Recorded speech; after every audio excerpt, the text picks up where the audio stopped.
ल है साथीहरू म त यहाँ माथितिर आइपुगेँ यार।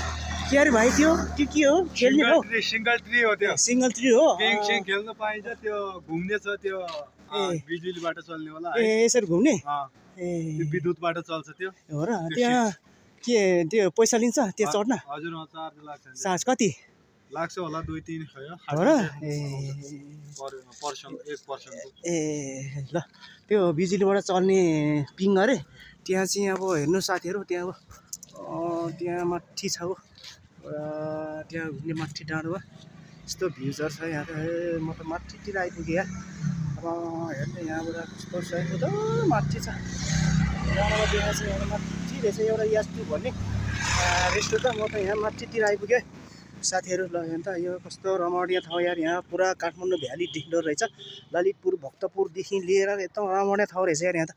हेर्नु त हो हामी त यहाँ तल आइपुग्दा त कति टाढा भनेको थियो। म त यहाँ माथि डाँडोमै आइपुगेँ।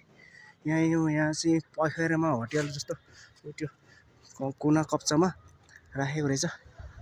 त्यो माथि हेर्नु त सोमा त्यो स्विमिङ पुल खेल्ने अरे यहाँ चाहिँ होटेल हो।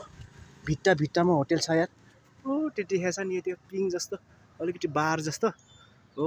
त्यहाँ चाहिँ यो घुम्ने ठाउँ छ अरे त्यो पिङ खेल्ने अरे त्यो भन्छ हाम्रो भाइले होइन। यहाँबाट स्वयम्भूबाट खतरा देखेर चाहिँ डाँडोबाट म त्यो डाँडोमै आएछ लास्ट फेदमै आइसक्यो यार।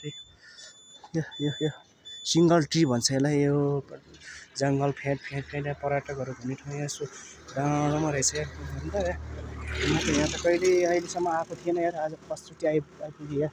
त्यो स्वयम्भू डाँडो माथि त पुगेको थियो यता त आइपुगेको थियो क्या। हेर्नु त यहाँ यस्तो ठाउँ रहेछ यार।